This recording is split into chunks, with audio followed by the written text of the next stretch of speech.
I'll just go right.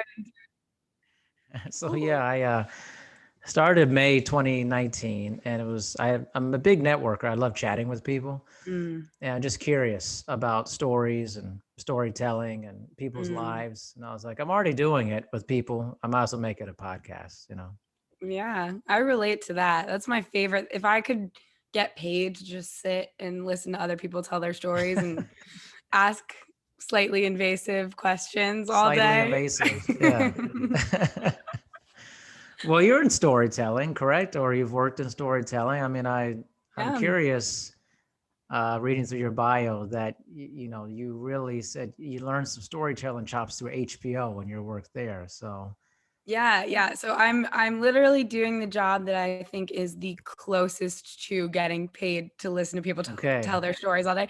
So my boss, I worked at HBO for 2 years out of college. Mm-hmm. I did the whole thing where you move to LA, Mm-hmm. and I worked on a couple different sets in LA. So I was on like the Warner Brothers lot, in the pre-pandemic world, which was fun, like the NBC lot. A lot of good memories of getting paid minimum wage and working 12-hour days there, but like truly lovely memories. Sure, sure. And then I moved to HBO, the network, and yeah, I bopped around there a little bit. I worked in a couple different departments, but I was just so enchanted from the moment I started at HBO by their storytelling quality. And I was always, I mean, Game of Thrones, like season 8 came Mm-hmm. out when I was there, so Wow. that was fun. But I would say, I was really always more interested in the nonfiction. I really like real people. And so now I actually work with one of HBO's director who has an overall at HBO, Aaron Lee Carr, who is just like so amazing and tells women's stories and Yeah. documentaries. She's great. Yeah. What was it about the storytelling there that made you really feel connected to it? The way they do work there, Mhm. is that what it is? Such a good question. Wow. I think it's just HBO is so not afraid to go anywhere. That's I mean, so true. That's right? so true, Right? man. I would say that's like true across all of their content, scripted, unscripted. Like Yeah. they just were that network that back in the 90s when everyone was a little more PC, they were doing sex stuff, and not like in Yeah. a Yeah. perverse way, really, but more in just a way of like, this is a part of life. Let's explore it. And I think even today, like their content is just so cutting edge. Yeah, I mean, I remember growing up in the 80s, and I watched a lot of HBO, like a You did? ton, a mega ton of HBO back. So many great movies back Yeah. then. It was a few kind of documentary style things, but and I find like I have HBO Max now, and I'm watching it, and I'm seeing stuff like Mayor of Easttown. Are you watching Mare? Oh my gosh, I'm Are you watching it. obsessed? Oh, me I'm too. obsessed. I'm I'm obsessed obsessed. with it. Who do you think killed Aaron? Oh man, that's a tough. You know what? They're throwing you off. They're trying to throw you off on Yeah, the yeah. show. They're like, "Oh, maybe it's the priest." Okay, well, It's definitely not maybe the priest. yeah, right. And then you're like, "Oh, maybe it's Dylan, right? Maybe it's there's all these things." I don't know. Honestly, I don't know. I really don't know. So I have a few of my friends, because we were all like 22, 23 when we were working there as assistants. And Hmm. so a few of my friends are still there. And I text them, I'm like, because we used to get episodes in advance. I'm like, did you watch? And they were like, yes. And I was like, I almost wanted to ask who did it, but Yeah, I usually love spoilers. But for this show, there's I no mean, it's like, spoilers. No. it's the best show I've seen in years. So I don't want spoilers. Yeah. Yeah, I actually am upset that it comes out like once a week. I can't stand Same. that. I Did really you don't watch like last that. night? I watched last night. Sorry, people. Like Evan Peters gets killed. Sorry, he gets shot in the head, and I was like, "No, Evan Peters, no, I know. no. I know. I want you back on American Horror Story. Come on." Yeah, he was on WandaVision too. We're in an Yeah, Evan Peters era right now, we which is really nice. are. He's an Yeah. incredible actor, and I'm like, man, what a deal! Like he's dead. Like, what's going on? It was Like, fearless. When he died, I was sitting on the couch probably for two yeah, minutes, just like saying to my partner, like, is it real? Like he can't actually be dead, yeah. right? Yeah. My wife was saying, she was like, "There's no way he's dead." I'm like, "No, he's dead. He got shot in the head." I was I like, know. I know. he got shot in the Me and head. your I'm wife pretty, have that in common. yeah, he's not coming back from this. I'm pretty sure he's like, well, it's like so hopeful. You're like, oh, you're starting to kind of see him come out of his shell a little bit, him and Yes. Mare thing. But that's the HBO Mhm. thing, just like so many. And then I bopped to like my absolute favorite show on HBO is Raised by Wolves. So Oh, like, whew, oh wow. my Is that goodness. popular right now? I've literally heard no one talk about it. Oh my gosh. Because you know what? I'm a huge sci-fi fan.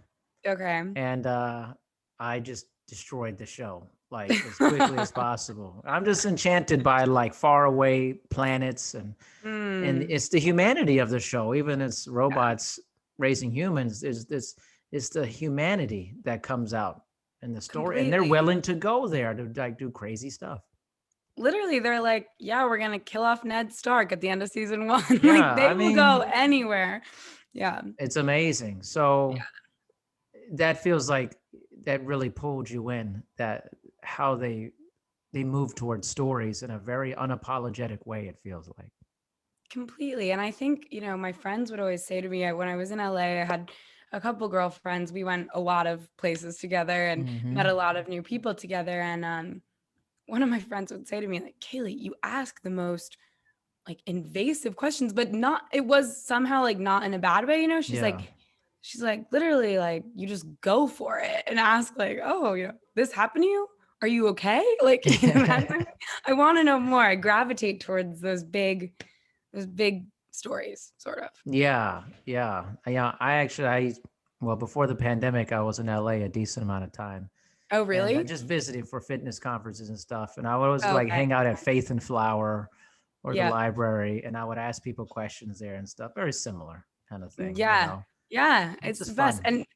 And by the way, that what did you say? Faith and Flower? Is that what it's Yeah, called? yeah. I love that place in Santa Monica. Yes, it's awesome. It's really cute. Yeah. Yeah, great place. So I identify with that. Just I'm curious about how people tell stories and what are their lives like for that. And that's a big Completely. part of storytelling. So you're telling women's stories apparently. That's kind of a large deal, right? Yeah, yeah. I almost said I only care about women's stories, which is not great. But no, I mean, I guess at least right now, at this phase of my life, I've definitely kind of honed in my focus because I do love all stories, right? I love like the Evan Peters storyline on Mare of Easttown, but I was raised by all women. I mean, my dad, Hmm. like, bless his heart, he was there. He put in like just as much effort, but there was only one of him. There was one man, and then it was my mom, my two grandmas, or three grandmas actually. Two of them live within a 2-mile radius of my house. My aunt, who also lives within that same radius, then she has a daughter. Then I have two younger sisters. So, I mean, my house was just all women all the time, Yeah. um, and so I grew up listening to them tell their stories to each other. I would eavesdrop. I would hope that they would let me stay awake while they had like their second glass of wine, Hmm. and there was just something so enchanting about the way they spoke to each other because it was so honest and vulnerable, and they were all such confident women, but at the same time they were definitely asking each other for advice, asking each other to double check their math and stuff on things. And I wrote about it in my book. I think those types of conversations, growing up on those, is what made me not only unafraid to ask people whatever question comes to mind, but also most interested in those questions that usually you're not like supposed to ask, like about like money or religion or sex or something like that.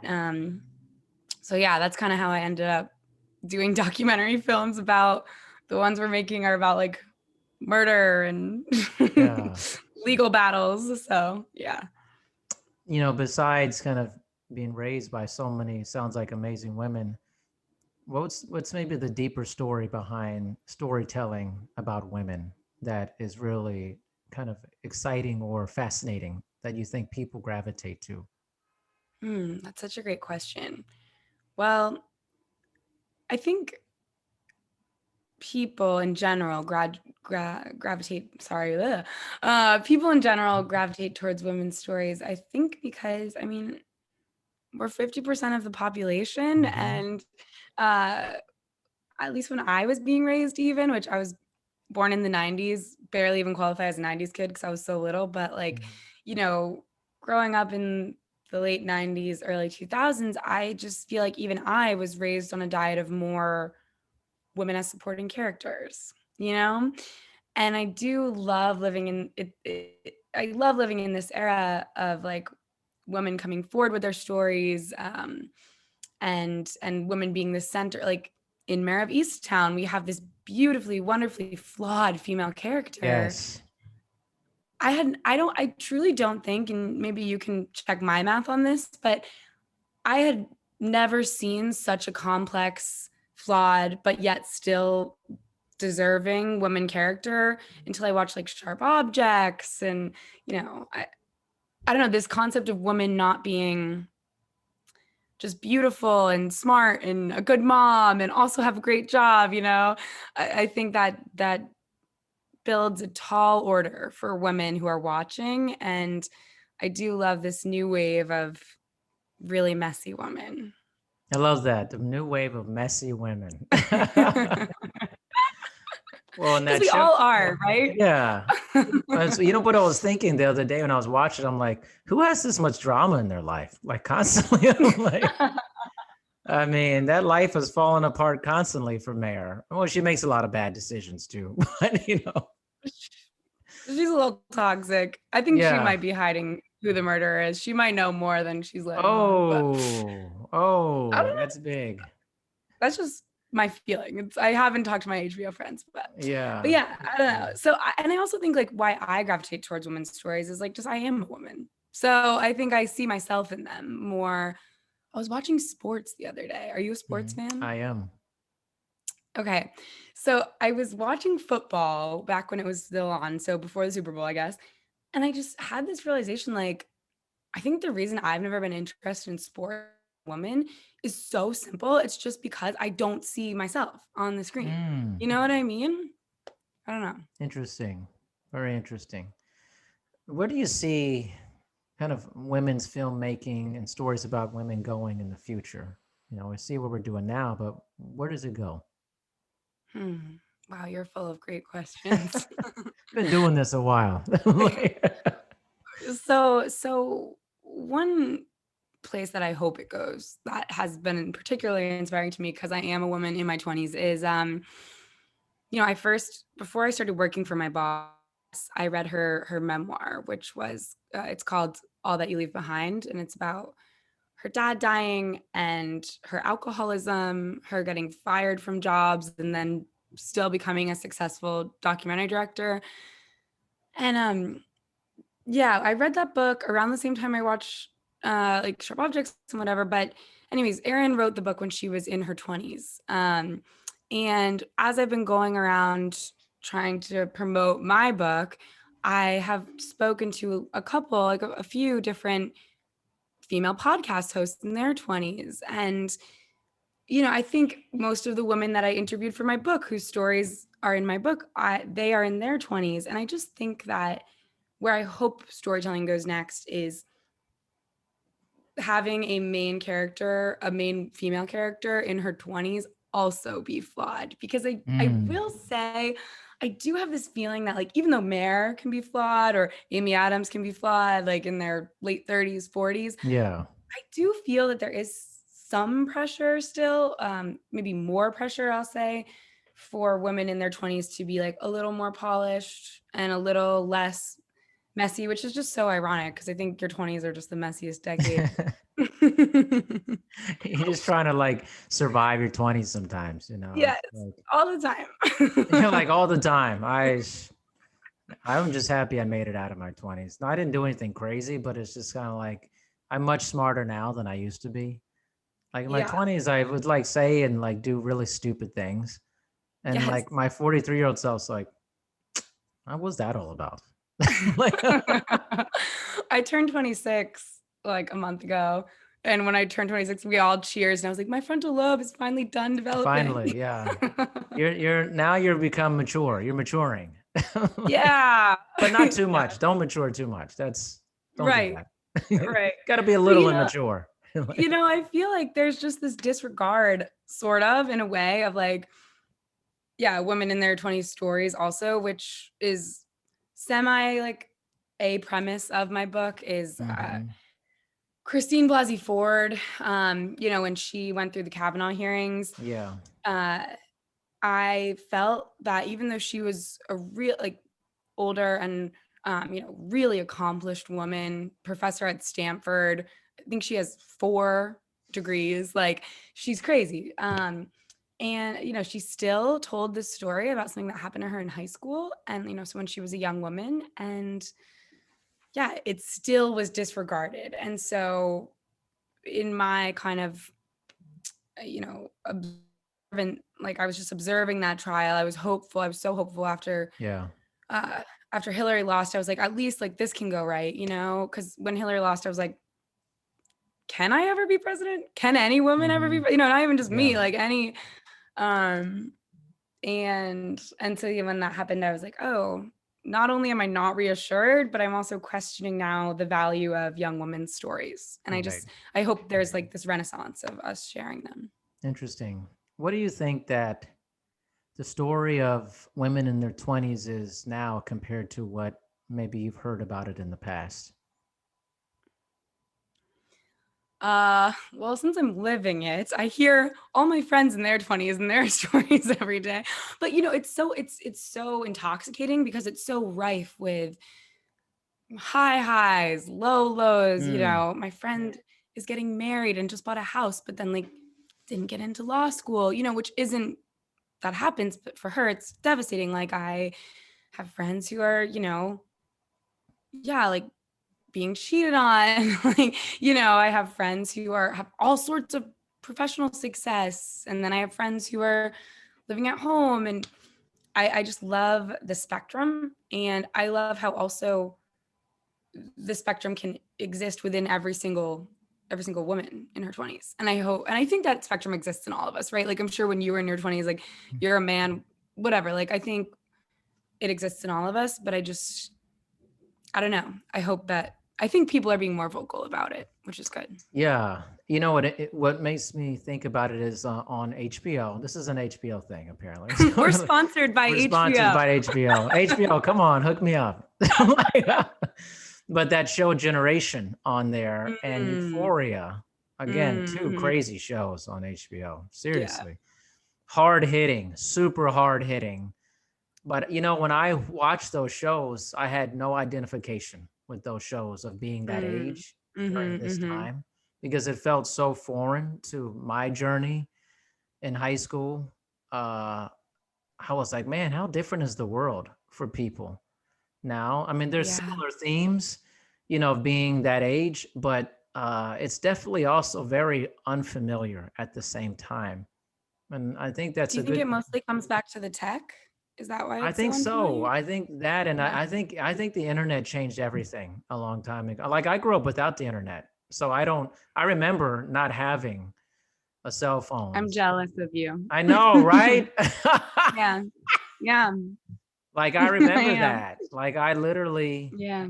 Okay, before this, I just was walking around outside. It probably looked crazy. I mean, I live, and it's like I'm just looking around at the trees and the water, the ocean, and I'm like, what was it like? I got to remember this time before all this technology. Like, I couldn't just come and be Yeah. on my phone and stuff, or just. And I think that's what's so different about these shows is there's a phone in every show. There's technology in every show. The characters are always on their phones, on dates and things of that nature, and that feels somewhat insidious and disturbing on some I know. level. You know what I Do you mean? remember the first time you watched a TV show and there was texting in it? It was so awkward No, when they I were don't. first trying to figure it out. I feel like I remember watching TV shows and being like, ugh, they put text in it, like gross. I don't Yeah, like I don't it. know. It's But now it's so normal because it's just so how we communicate. And yeah. There's yeah. something strange about it though. And even in our story, it's invaded our storytelling so much. It really That has. Do you think it's made us, I mean, it's definitely made us worse storytellers, right? Or is there some room for debate there? I think there's some room for debate. I mean, I think the technology, it's just part of our lives. It's not gonna Mm, like go away. It's gonna keep yeah. trending forward, but how much of it should be part of, moving forward in our storytelling? It's Yeah. interesting. I watched on Hulu. I think it was called The First or something like that. It was a show with Sean Penn, great actor, Great actor. and oh my gosh! And it was basically this story about him being the first part of this first crew going to Mars. It was only one season. I was not happy. They just stopped at one season. Oh, we I was hate not that. happy about that. Okay, whoever producers and stuff, I'm not into that. All right, but and the show was the future, but in the future there weren't cell phones and there was a lot of technology, but people weren't like on their phones like ever. They weren't ever on a phone. And I remember thinking, I Oh, remember a life like that, and it was enjoyable, actually. wow. So how did they get rid of phones? Because I mean, if we can use that as a guideline, I would love to know. It seemed like it was just kind of part of like homes or like Yeah. people's bodies and things of that nature, Uh, which I think we're kind of moving towards that on some level. watch. Where Apple Yeah, Watch. I don't have mine watches. on, but yeah, yeah. Yeah, like this kind of disintegration of technology from physical hardware into this kind of bio hardware Yeah. in a Yeah. sense. And I think that's coming. I really do. I think phones are going to be dead soon. Maybe in the next 10 years. There'll be no more phones. Yeah. I'm not gonna lie, I do have the Apple Watch. I don't know. So I was really hesitant because I would get annoyed when I'd be out to dinner with someone and they'd be like Mhm. checking their wrist. I'm like, you look like you're just wanting to get out of I here. know. Yeah. But ever since I got mine, I'm like, oh, this is great. I look at my phone Yeah. so much less. I don't take my phone out of my bag at dinner and put it on the table. Yeah. It's like, I actually think it is helpful. So I hope we can harness it because I Yeah. just look at these kids, like you were back to what you were saying about um, euphoria Mhm. and generation. Like, and I have a younger sister who's 19 and some cousins that are in high school. And I just feel so bad for them. Even Yeah. like, I had a chocolate envy or whatever phone, so it wasn't an iPhone though. Only the Yeah. really progressive kids had iPhones in Oh, my high okay. school. Yeah, so I was just doing like T9 word, like texting, Yeah, yeah. that's what that's called. Yeah. Um, and yeah, I feel bad like having Instagram in high school must be really toxic and Crazy. It's got to yeah, be crazy. I just, in keeping in the theme of storytelling, I just see it yeah. kind of like really becoming a large part of our storytelling and shows. Actually, when I was watching Mayor of Easttown, I got annoyed like when she got up at night and the daughter and the mother both were using their phones as flashlights, and they were like, "Where's the flashlight at?" Like, "Oh, I think it's." It was like, and they're holding their phones. It's like the first thing you do when they get up is hold your phone, and I was like, "There's something not right about this." I don't know. It's It's like not. threw me off. I And thought about it. I wonder how it's affecting the next generation of storytellers to always have their phones because, Yeah. I feel like as storytellers, we learn so much from our like life experiences, right? From going out, not being on your phone, not knowing where someone is. Um, and that just kind of those are the building blocks for good stories. And Yeah. I just wonder, yeah, are we gonna get all these stories about that are fully over text or what was they put out a horror movie that was all over Zoom or something, right? So No, maybe we really? are. I Yeah, never they heard of did. this. I forget. I don't think it was that good, but It doesn't sound good at all. yeah, yeah. Yeah. Wow, that's Mhm. incredible. Yeah. Oh my goodness. I think that, I think in this time the storytelling is it's definitely more mature in that it's covering a larger base of different types of people, Yeah. ethnicities, Definitely. genders, it's definitely more inclusive, which I think is really awesome. Just the Yeah. technology thing just kind of bugs me about it. I'm just Yeah. because you're getting like shows where like a bunch of younger people are talking to each other, but the reality is, I never see that. I see a lot of people doing this all the time. Really. So I'm like, well, I guess if it was more realistic, it would just be people on their phones all the time. Like, you Completely. know, I feel like it's, in the wellness age that we're in with Mhm. veganism and Sure. yoga and organic food, whatever. I feel like the new thing now also among that crowd is not being on your phone, Yeah. Yeah. not bringing your phone with you, like going on the subway and just just sitting there. And Yeah, I don't know. yeah. It's a thing now. So It's interesting. Everything kind of rolls back and forth. It's kind yeah. of like what was interesting before is different now. And I think that's with the storytelling. Telling, I love filmmakers. I've had several on the show, Oh and really? I'm good friends with a bunch of them. I'm just like, what? Tell me, like, what do you like? Like, what are you into? Because I want to know, like, your process of why you think this show is good. You make films or documentaries. Do people What's the ask you common that? thread?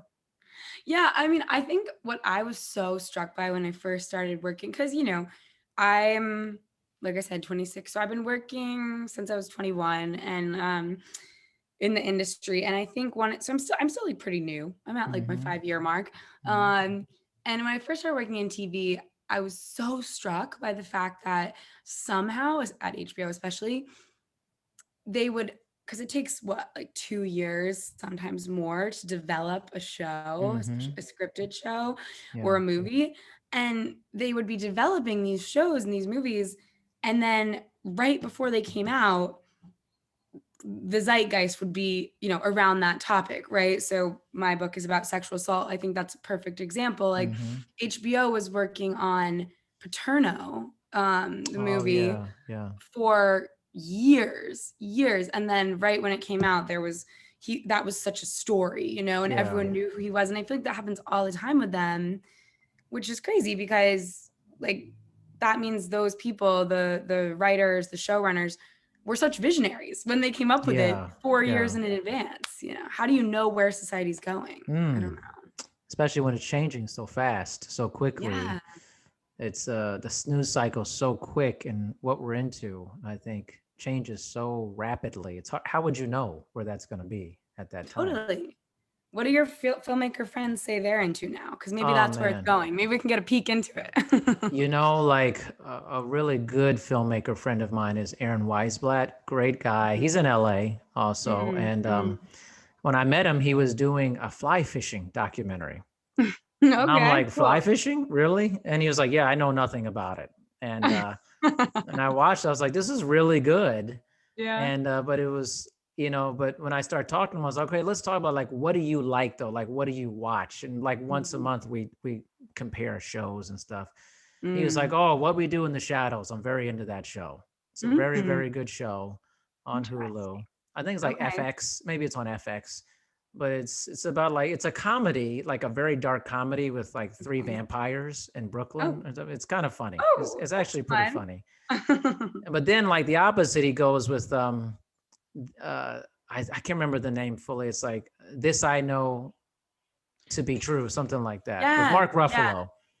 yeah. And that depressed me completely when I watched it. Yeah. It's just no happiness at all.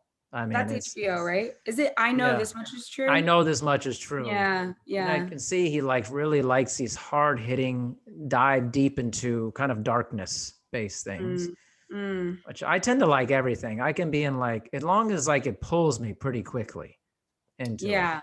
you know? Yeah, I get that. I get that. I feel so drawn to dark stories, which is so crazy Yeah. because in my life, I feel like I am a pretty happy person, like Yeah. pretty Yeah. light. And yeah, something about dark stories, I think it just really touches on maybe like the most human parts of our Yeah. nature.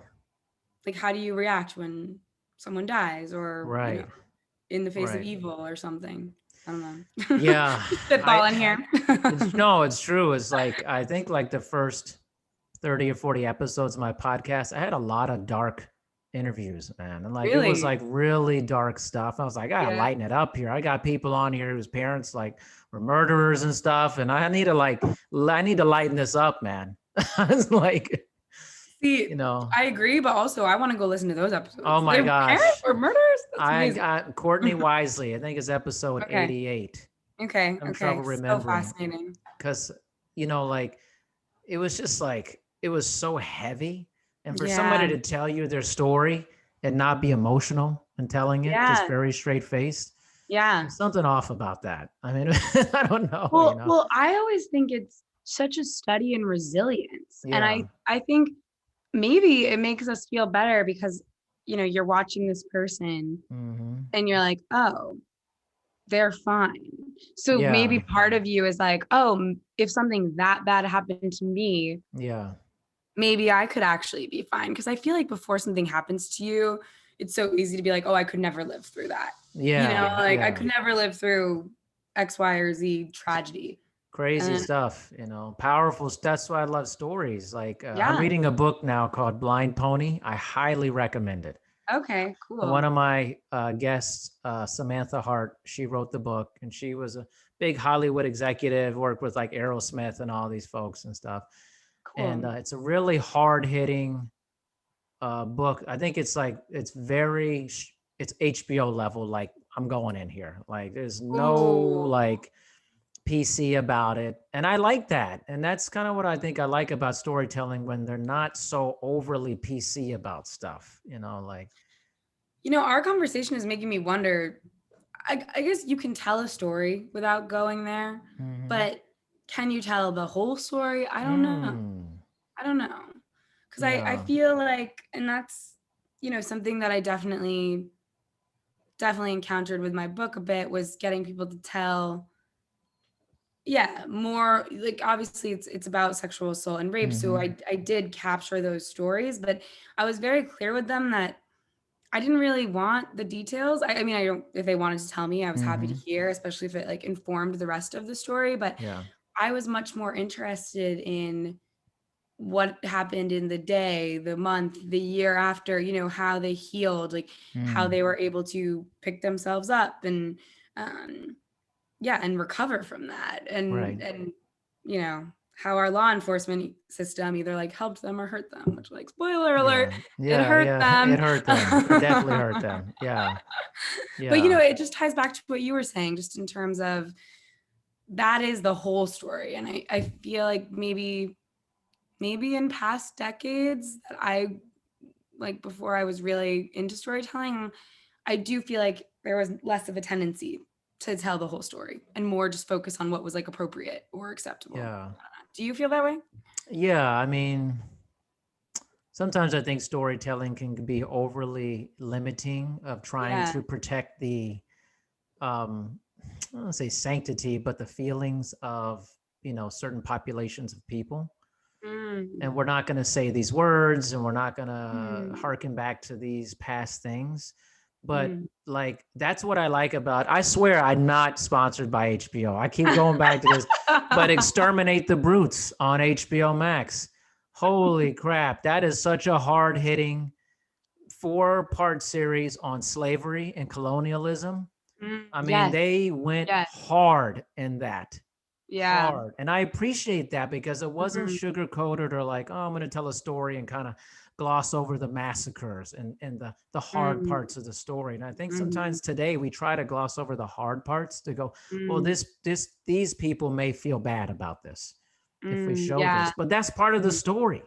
I mean, like, Yeah, I feel like that's how our history books have been written. Just like yeah, glossing I over, know, right? We Yeah. had slavery, but we won't give you any details. Yeah. Yeah, There's nothing really happened. Sorry. Yeah. Like, yeah. I've been meaning to watch it's called Exterminate All the Exterminate Brutes. the Brutes. Yeah, Yeah, it is. yeah. Whew. I've been meaning to watch that. That's a great docu-series. Yeah. Yeah. I, But it, I also feel like all of the true crime realm that mhm. we're in is a bit of like, I mean, I don't know if you watched I'll Be Gone in the Dark. It was also, you want to guess what network it was on? No, I don't know. I have no It was on clue. HBO. It was on HBO. I swear, Um, man. I'm gonna get you an HBO t-shirt after I this. know. I Um, need that. Come on. yeah, you do. But no, but it's I'll Be Gone in the Dark. It's about the Golden State Killer, and Yep. or Hmm. I think he was called the Golden State Killer. Yeah, but he was not just a killer. He was really a rapist, and they do. Yeah. I mean, it is dark. I haven't been able to watch another true crime documentary since I watched it, because Wow. they do. I mean, and not in a bad way. It's great storytelling. It really captures a lot of different aspects of the story, but they do these intense recreations of like, Yes. you feel like you're about to like experience this violence, um and yeah, I guess that could be really offensive, but I also feel like it really paints the picture of what was actually happening. Yeah. I think what was one of the more interesting docuseries related to like, kind of women's storytelling in a very Mm, different way, and mm, a like a trans woman way, was like The Lady in the yeah. Dale. And Yeah. that I thought was so weirdly done in a masterful way. I It thought got such good reviews. strange, very strange. Yeah. Yeah, you know what else has been doing really well is the Tina doc. Oh yeah, I didn't watch it, Yeah. but I heard it was really good. I mean, HBO kind of set down this road, right? When they put, I mean, they were probably doing it before too, but I think a lot of people noticed when they put out the Michael Jackson documentary for Hmm. sure. That was big. Yeah, Yeah. yeah, most definitely. So I mean, I think there's lots of ways to tell stories, but from a woman's point of view, it feels like there's a lot more stories to still tell, and Yeah. from a variety of, like, you're talking about the 20s. I'm like, Right. oh, that's interesting. I'm like, how do you want that portrayed based off of your experience being in your 20s, and Mm, because you're right, the mm, Mayor of Easttown one, you're like, okay, this is kind of like a grizzled, I have lived life for a long time, and the fallout of mm, this long life and mm, raising kids and the whole thing, versus like, hey, I'm 22, I'm 26, like, what's that mm, like, mm. So much questioning, right?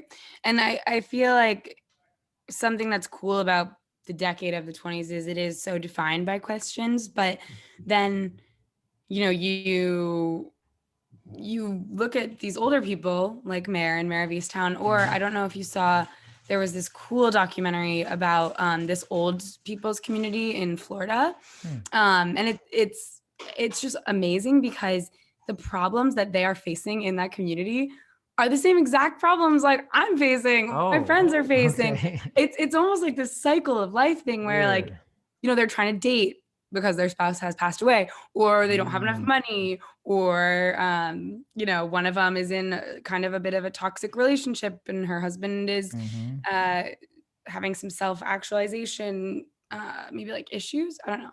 So yeah, it's really complex and cool, but I just think that theme of questioning is so universal for everyone.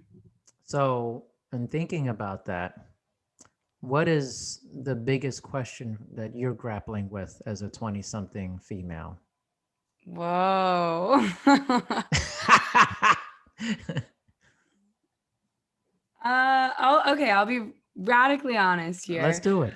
um I think the biggest question I'm grappling with, which probably isn't anything too unique, is just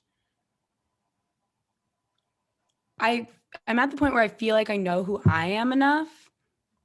And I guess I'm just grappling with, like, is there someone who, you know, is that acceptable? Is there going to be that one person, or I have friends who accept me, obviously, but like that romantic partner who, like, that's acceptable, and like that's like the concept of like soulmates or like Mm-hmm. fate or something. I feel like I'm really at the point where I'm like, is that real, or is that something we Mm. create? Mm. Do we choose to make our relationships incredible, or are they just incredible? I don't know. Mm. Yeah. Accepting. I'm newly heartbroken, if you can't Yeah, no, no, I couldn't tell. tell. I mean, the accepting part, I want to dive deeper into that a little bit. Like, what does that Mm. mean? Accepting. Like, I do feel like there's this time maybe after you graduate college for a lot of people where you're going out to bars, you're partying, like you've grown up in this school structure, right? This Mm-hmm. education structure. So it's easy to know like what's trendy or what like the cool kids are doing or what the cool thing to do is, and then you become at a certain age, especially with the pandemic too, when we've all been so isolated, and it's this great time of self-reflection where you're like, well, what do I actually like? And I'm like, oh, I actually like reading and writing and being like alone sometimes, which is a Mm. new concept. And Okay. I don't know, I guess just grappling with like, is that, do other people like that too, which also Mm. is something that feels a little universal coming out of the pandemic. Mm-hmm. What are we all into right now? Yeah. Yeah. Yeah. I don't know, something about that word accepting, it really, I like flagged it when I Really? heard it.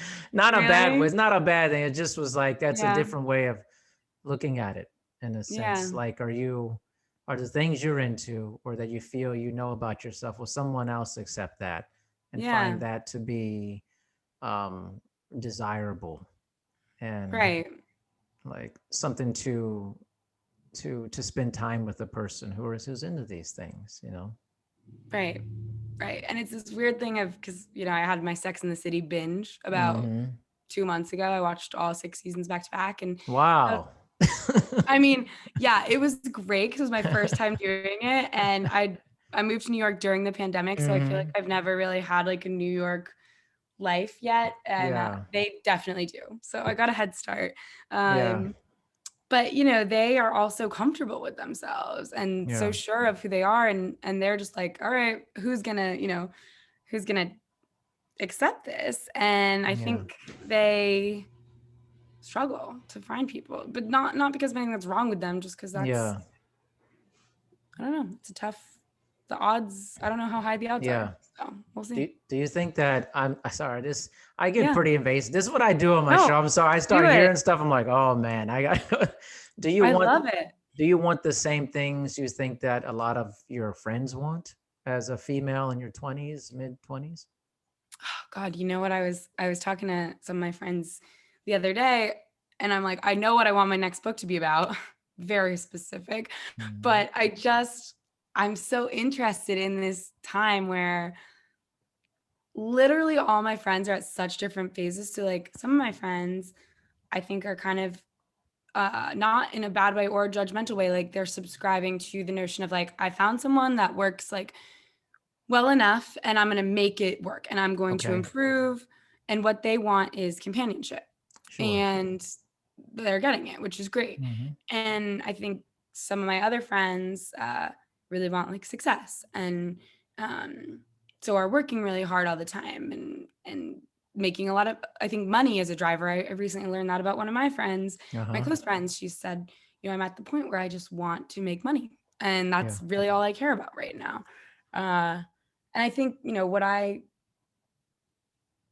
I care about, I think naturally what I care about is exploring the human condition and like making advances in healing. So like Mm. helping understand how people heal, healing myself, healing others around me, like knowing how to talk to people in a way that can Hmm. heal them. But also, I mean, obviously storytelling, to bring it back to what we've been Yeah. talking about this whole time. How do you tell stories that help people heal? Um, Mm. so yeah, Why is the healing part so important to you?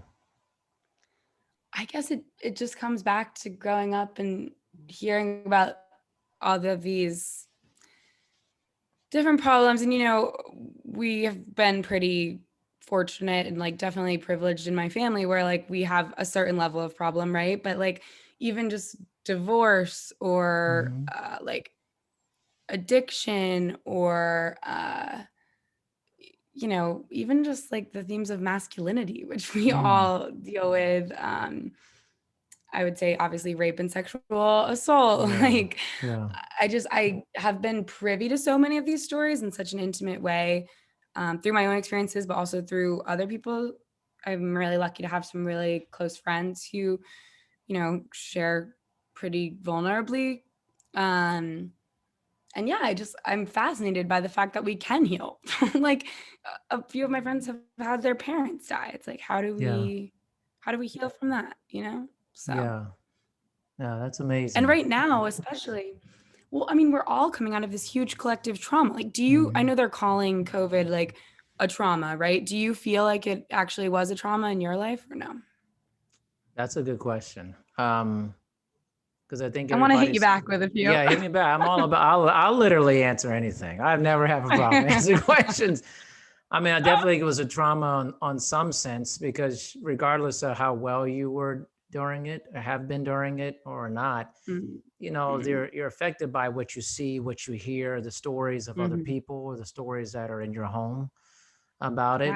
Yeah. For me, like as far as I was okay, there's different traumas. Maybe there's a trauma of going from working at an office to the trauma of working at home or Mm, something. Like mm, all of my mhm, work is always remote work. So it was a very mm, similar existence for me.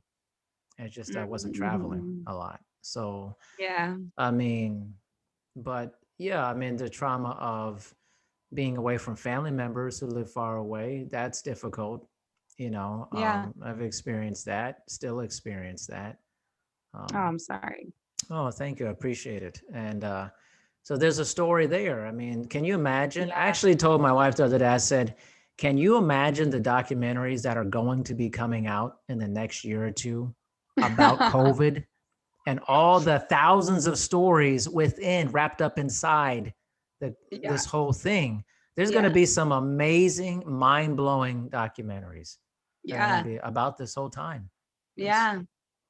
I know. Well, there already are a few. There's that Diamond Princess cruise I documentary, The saw it. Last I Cruise. Did definitely you saw like it. it? Yeah, I Was it good? liked it. It was Yeah. creepy, and when like once, but it's like hindsight too, because you think like like one of the ladies is like, oh, we have to wear a mask now. I'm like, you have no clue what's coming. Like, Also, though, that's to go back to our other conversation before, talk about storytelling in being improved by technology. All the yes, the videos that they video, had. yeah. Yeah. Documentary, I think, has benefited from technology big Oh, time. because Yeah. you're able to capture this footage because Yeah. people are always filming stuff, and Yeah. so Yeah. you can like get stuff and you can take it and you can use it, and it's pretty amazing. Yeah. And I actually wondered about like I had, kind of the trauma of dating for people. See, I've been married for 17 years, so I've been out of that a very long Congrats. time. Thank you. And it's been wonderful, but I was like curious about stuff that I'm not doing. So I've had Yeah. like several like dating coaches, dating app, founder, all that stuff on. And it's just, Cool. I'm like, how do you guys do this? Like, what is this? What is this? Like, what is that an experience that is very pervasive among 20 somethings at this point?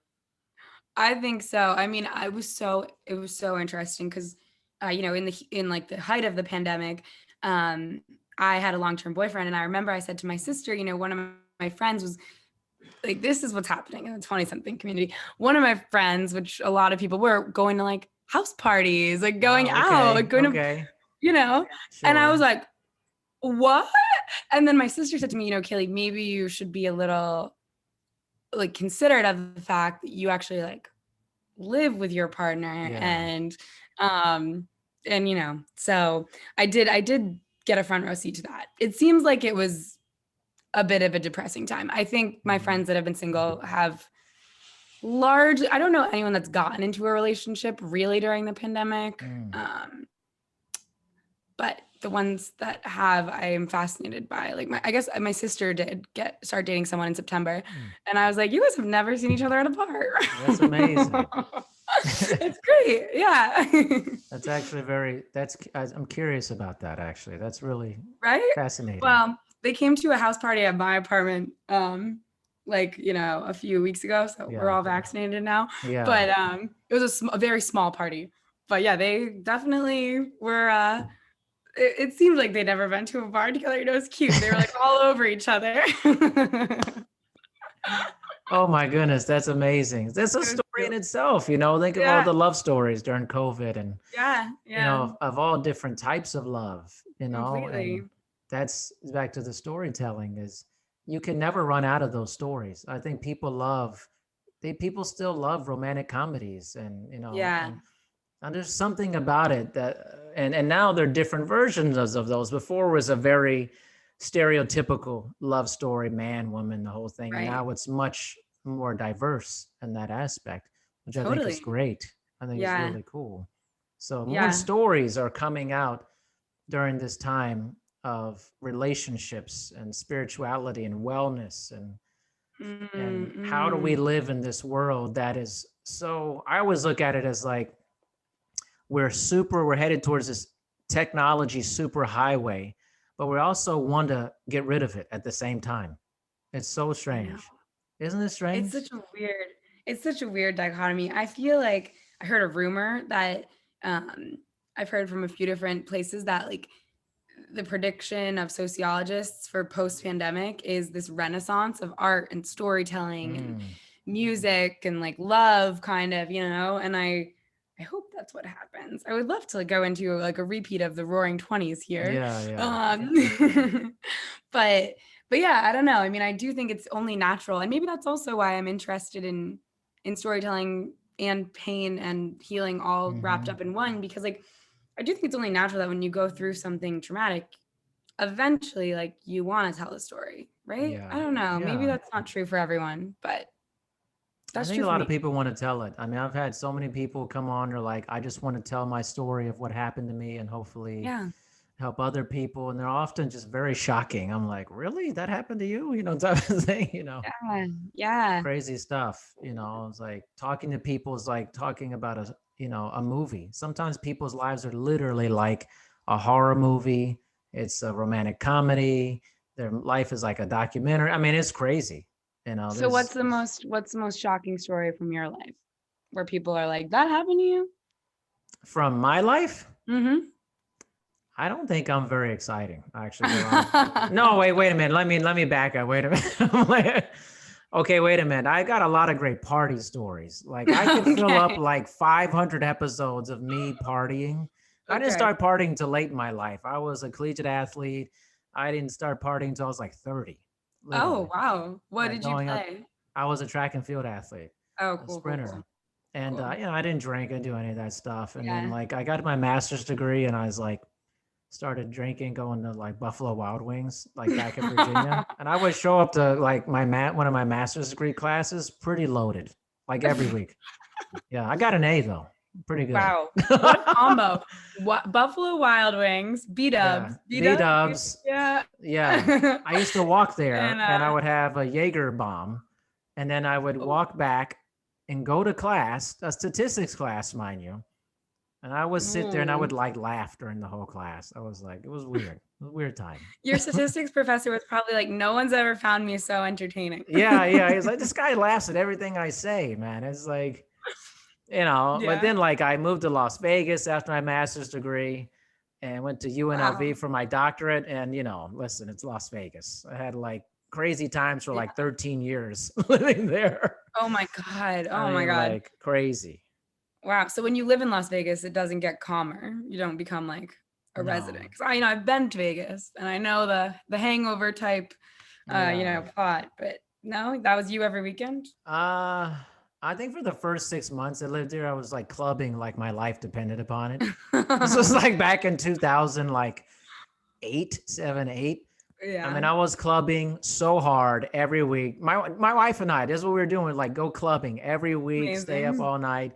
And then I was like, man, I'm getting kind of old for clubbing. I got to stop doing this clubbing. This is kind of weird stuff. It's like, and I Yeah. switched to happy hour. And then I just like started having all these friends going happy hour, joining bowling leagues, like doing Whoa. crazy, like, I'm going bopping around Vegas, all over Vegas, Yeah. I'm just doing everything you could possibly think of there, Yeah. like, Yeah. and I still do it. I still do it. It's like, before the pandemic, I was partying so hard, like in Vegas, like once a month. I would fly. I'm in Really? Washington State, and I would fly down because a lot of my buddies live in Vegas still.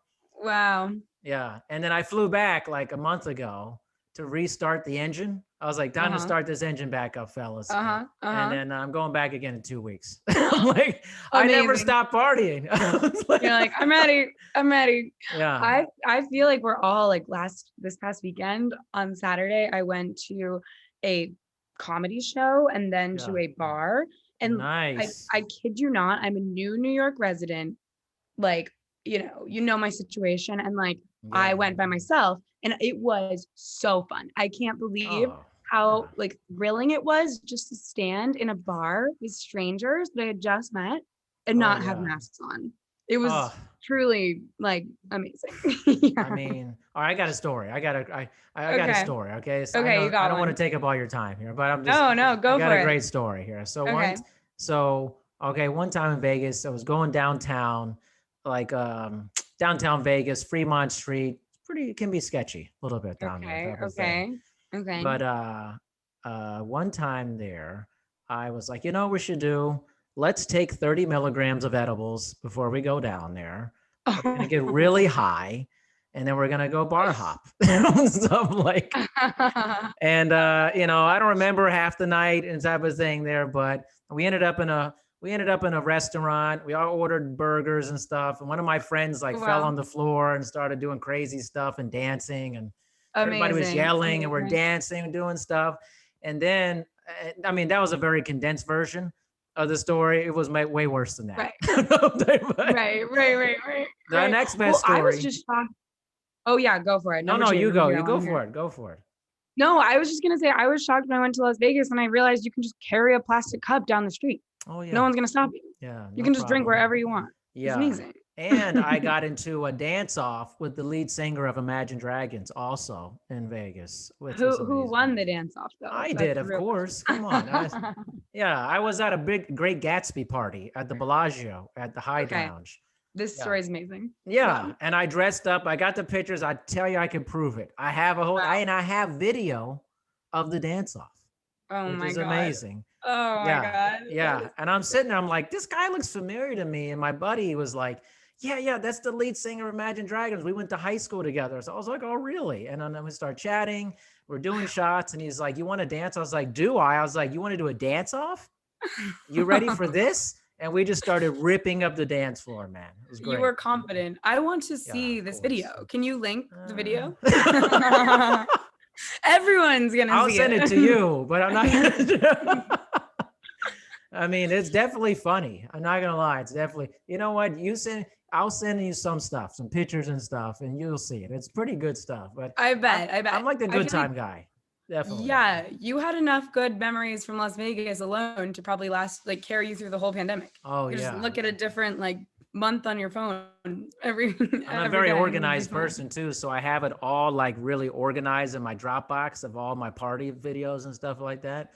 It's like, I always remember it, so I can always go back and go, oh, remember that in 2017? You know, it's like. You have scrapbooks of every vacation you've ever been on to Vegas. That's amazing. I got them all listed in my Dropbox, all completely like organized. Like, I'm all about memories. I love making memories, having experiences. You know, like sometimes it's like a little much, and sometimes most of the time it's not. But you're just documenting.